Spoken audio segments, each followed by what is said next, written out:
नमस्कार दोस्तों, हिमाचल में अब कांग्रेस और बीजेपी के बीच महायुद्ध शुरू हो चुका है। बीजेपी ने दावा कर दिया है कि सुक्खू की सरकार 5 साल से पहले ही गिर जाएगी और जल्द बीजेपी सत्ता में आएगी। जैसे ही बीजेपी की तरफ यह दावा किया गया, वैसे ही सुक्खू के पसीने छूट गए। दिल्ली में हाजिरी लगा दी, कैबिनेट गठन के लिए सोनिया खड़गे से लड़ाई शुरू कर दी। लेकिन इस बीच बड़ी खबर ये आ रही है कि हिमाचल में कांग्रेस और बीजेपी की लड़ाई सड़क पर आ चुकी है। जयराम ठाकुर के बयान पर सीएम साहब भड़क उठे हैं, बौखलाते हुए बीजेपी को धमकियां दे डाली। लेकिन सुक्खू की तरफ से जयराम ठाकुर को चुनौती देते हुए कहा गया कि नेता प्रतिपक्ष जयराम ठाकुर में अगर हिम्मत है तो वो सरकार बनाकर दिखाए। जयराम ठाकुर कांग्रेस की चिंता करना छोड़ दे, प्रदेश की जनता से कांग्रेस को सेवा करने का मौका दिया गया है। पार्टी और सरकार इसका पूरा सम्मान करेगी। मंत्रिमंडल में सभी जिलों को प्रतिनिधित्व मिलेगा।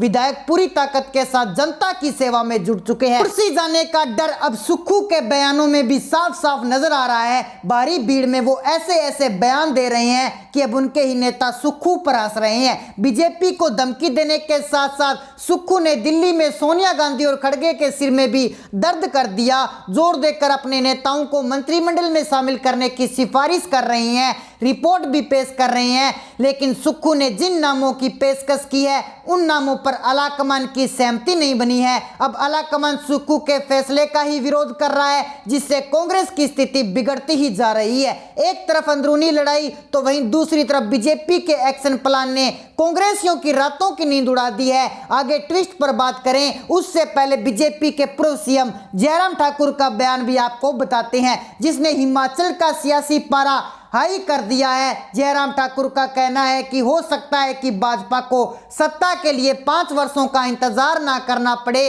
और उससे पहले ही सत्ता मिल जाए। प्रदेश में इस वक्त स्थिति खराब चल रही है। ज्योतिषी भी इस बात को कह चुके हैं कि सरकार ने गलत मुहूर्त पर शपथ ले ली और अस्थिरता माहौल बना रहेगा। जयराम ठाकुर के इस बयान से बीजेपी के ऑपरेशन लोटस को हरी झंडी मिल चुकी है। कहा जा रहा है कि राज्य में जल्द ही बीजेपी बड़ा खेल करने वाली है और सत्ता की चाबी बीजेपी के हाथों में आने वाली है। दरअसल कांग्रेस ने मंत्रिमंडल के लिए युद्ध अपने चरम पर पहुंच चुका है और 15 से 18 विधायक ऐसे हैं जो सुक्खू और आलाकमान के बेतुके फैसलों से काफी ज्यादा नाराज हैं और अब वो आर पार की लड़ाई के मूड में आ चुके हैं। कहा जा रहा है कि ये विधायक मंत्रिमंडल के नामों का ऐलान होने के और लिस्ट अपने नाम में शामिल होने का इंतजार कर रहे हैं। अगर लिस्ट में नाम नहीं आया तो बड़ा खेला हो सकता है। ऐसा खेला कि सीधा सीधा सुक्खू की कुर्सी हिल जाएगी और बीजेपी सत्ता में आएगी। अब कैसे सत्ता में आएगी तो इसका गणित भी आपको बता देते हैं। दरअसल राज्य में अभी 40 सीटें कांग्रेस के पास है और 25 बीजेपी के पास।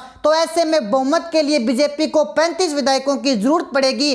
तो कहा जा रहा है कि कांग्रेस से बगावत कर उसके 10 से 15 विधायक बीजेपी का रुख कर सकते हैं। अगर ऐसा होता है तो बीजेपी सरकार बनाने में सफल हो जाएगी और कांग्रेस सत्ता से बाहर हो जाएगी। इसलिए बीजेपी नेता जयराम ठाकुर ने पुरजोर तरीके से यह बड़ा दावा कर दिया। हाल ही में अपने गृह क्षेत्र सराज गए जयराम ठाकुर जनता को देखकर भावुक हो गए, उनकी आंखों से आंसू झलक गए। लेकिन इस दौरान उन्होंने जो बयानबाजी की उससे तो लग रहा है कि अब कांग्रेस का बुरा वक्त पास आ चुका है। जयराम ठाकुर ने कहा कि हम सरकार को गिराने का प्रयास करेंगे, उसको गिराने का नहीं। यही ऑपरेशन लोटस करने की जरूरत भाजपा को नहीं पड़ेगी, क्योंकि कांग्रेस में ही कई सर्जन हैं जो ऑपरेशन के लिए तैयार बैठे हैं। कांग्रेस सत्ता में आते ही बदले की भावना से काम कर रही है, जिसे सहन नहीं किया जाएगा। जयराम ठाकुर ने कांग्रेस के बागियों के बारे में ही खुले तौर पर बयान दे दिया है कि आसार दिखाई दे रहे हैं कि 5 साल तक सरकार चलने वाली नहीं है। सबको दिखाई दे रहा है, लेकिन खिसखियाते हुए सुक्खू बार बार दावा कर रहे हैं कि कांग्रेस में सब कुछ ठीक है। बीजेपी को हेकड़ी दिखाते हुए कहा है कि कांग्रेस का कोई भी विधायक मंत्री पद के पीछे नहीं भाग रहा। जयराम जितना मर्जी जोर लगा ले, प्रदेश की जनता ने बागडोर कांग्रेस के हाथ में दे दी है। जनता की सेवा भी कांग्रेस करेगी। बहुत जल्द कैबिनेट का गठन होगा।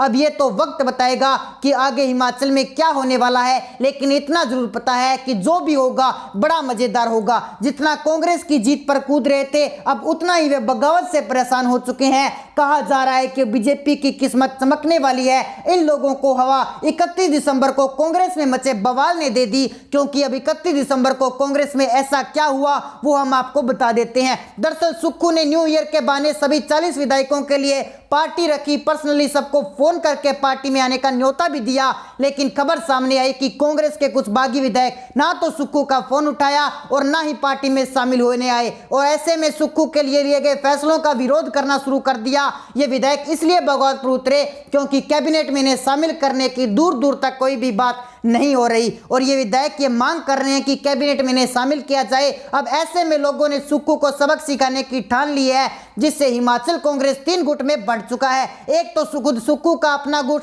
दूसरा विरोध में उतरा प्रतिभा सिंह का गुट, और तीसरा उन विधायकों का गुट बन चुका है जो अपने बल पर जीते, जो सुक्खू के खिलाफ भी और प्रतिभा सिंह के खिलाफ भी। खबर तो ये भी सामने आ रही है, इस तीसरे गुट ने दिल्ली जाकर सोनिया गांधी की नींद उड़ा दी थी, जोरों शोरों से मांग की थी कि उन्हें कैबिनेट में जगह दी जाए, मंत्री बनाया जाए। अगर नहीं बनाया गया तो अंजाम काफी खतरनाक होगा, जिससे हिमाचल कांग्रेस के साथ साथ अलाकमान भी झेलेगा। तो अब सुक्खू भी दिल्ली पहुंचकर छाती पीट रहे हैं, माहौल बना रहे हैं। कहा जा रहा है कि हिमाचल की घमासान से अलाकमान इतना परेशान हो चुका है कि नौबत ये आ चुकी है कि सुक्खू को ही बदले के मूड में अलाकमान आ चुका है, क्योंकि सुक्खू नेताओं को एकजुट करने में नाकाम साबित हो रहा है। इसलिए अब काले बादल सुक्खू की सीएम कुर्सी पर छाए हुए हैं। तो दोस्तों, ऐसे में आपकी जो भी राय है आप में कमेंट सेक्शन में जरूर बता सकते हैं। अगर आपने अभी तक हमारा चैनल सब्सक्राइब नहीं किया तो हमारे चैनल को सब्सक्राइब जरूर कर लीजिए। मिलते हैं एक नई अपडेट के साथ, तब तक के लिए जय हिंद, जय भारत।